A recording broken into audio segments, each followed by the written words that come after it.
Hi folks, this is Mark Smith with Family Tree Counseling Associates, and I've come to my third video of the day, and this was the one I sort of was looking forward to doing. It's entitled Battling Narcissists in the Bloody Darkness. I was working with a sort of a tough couple this week. They both have really deep issues.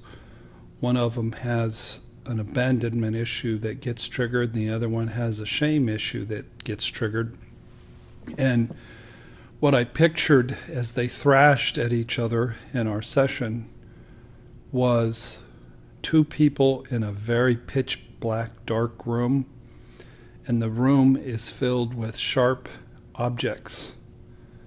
And they're banging up their shins against the sharp objects, and they're bleeding in the bloody darkness. And they're thrashing at each other, and they cannot see the truth, and they cannot see the sharp objects. And they keep hurting themselves. And as I was sitting there working with them, I had this picture of my favorite movie, Silence of the Lambs. And how right at the end, when Agent Starling went to Ohio, Belvedere, Ohio, I believe it was, and knocked on the door of Mrs. Littman, who had been killed and was downstairs in the bathtub decaying, and a man who fit the profile of Buffalo Bill came and answered the door, and then she saw the butterflies flying around, the moths. So she knew she had her guy. And before she could pull her weapon, he ran down to the basement and he cut the lights.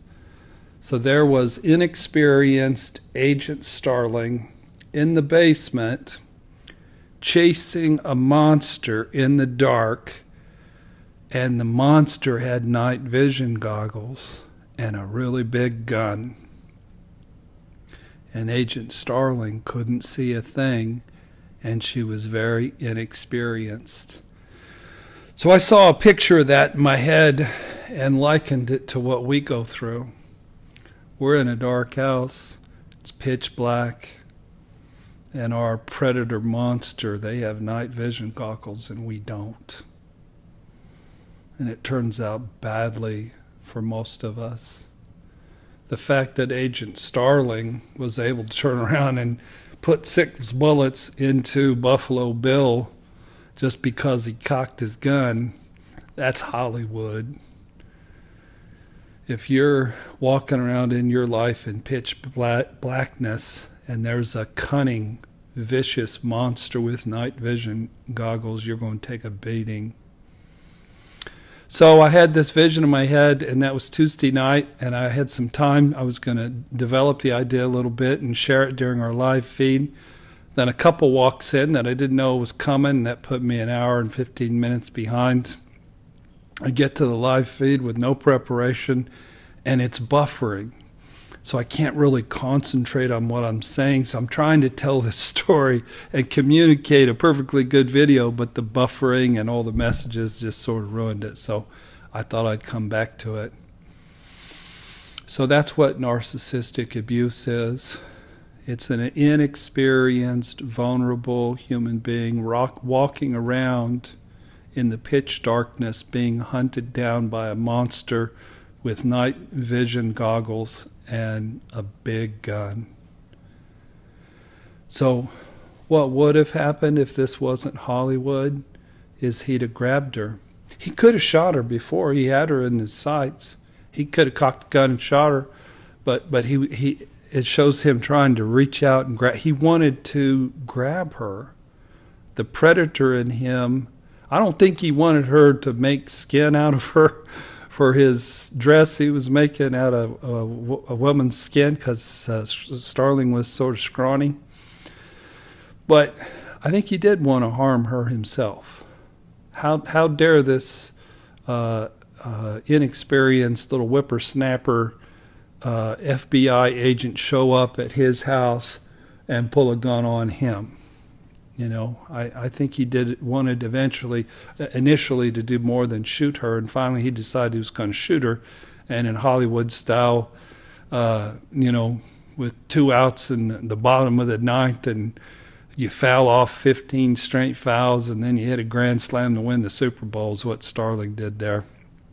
But what would have happened is what happened to you and what happened to me, and that is we'd have been beaten bloody. We'd have been beaten black and blue for years and tortured. And many of us psychologically go through a death of sorts.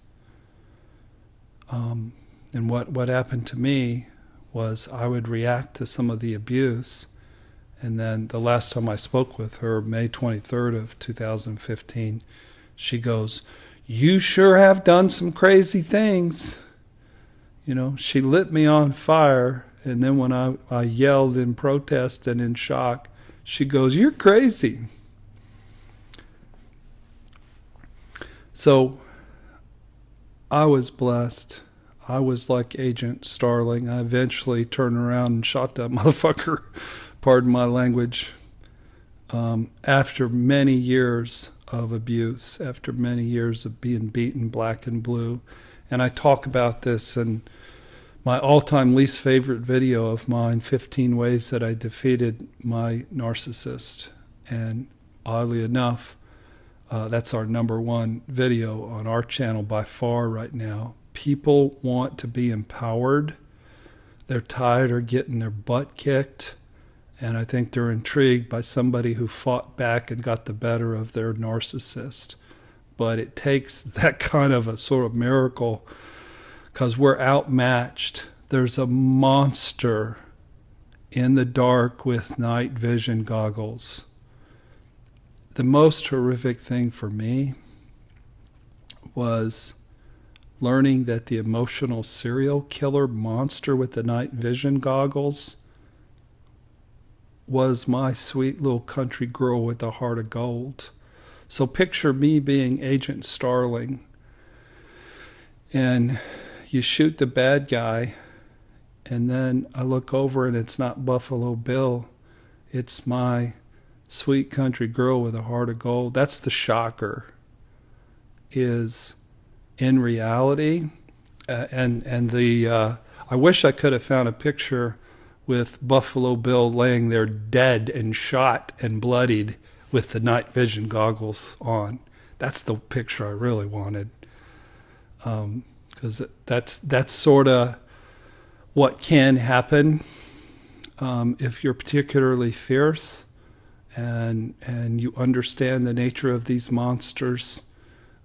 Sometimes if you understand just being trapped in a corner like an animal and being attacked, the reason Starling won was because of her terror. It only took one little sound and she emptied 6 shots into that guy's face because she was terrified. So my counsel to you would be, don't fight these monsters in a dark room. They're going to beat you. They're going to bloody you. If you're particularly powerful and blessed, you might get a shot in that takes them down. But it would be in your best interest to get out of the dark room. Flip the light switch on, see who they are, and get the hell out of there and go no contact. And get away from monsters. Get out of the dark room. Don't put yourself in a situation where there's a horrific predator lurking around your life with you in the darkness and them with night vision goggles. So I just wanted to share that. I thought it was sort of a particularly powerful vision of what happens to us. We're so vulnerable. We're so easily wounded and bloodied. And, you know, that man had taken many women and he put them in a hole. And he made them put lotion on their skin. And then he killed them and then he skinned them. We deal with that psychologically. Most of us don't deal with something that awful physically, but psychologically, we've been held in holes. We've been skinned alive. We've been snuck up on with a big gun. So I'm not advocating that you go to war with these people. I'm advocating that you get out of dark rooms and you get away from monsters. So thank you for watching, folks. I'm going to go watch the Cowboys play. They'll probably get beat again, but at least they came closer last week. If you haven't joined our YouTube channel, please subscribe and do check out my books at familytreecounseling.com. Stay out of dark rooms. Get away from monsters. You can't always rely on that last second shot by Agent Starling. God bless. Have a good day.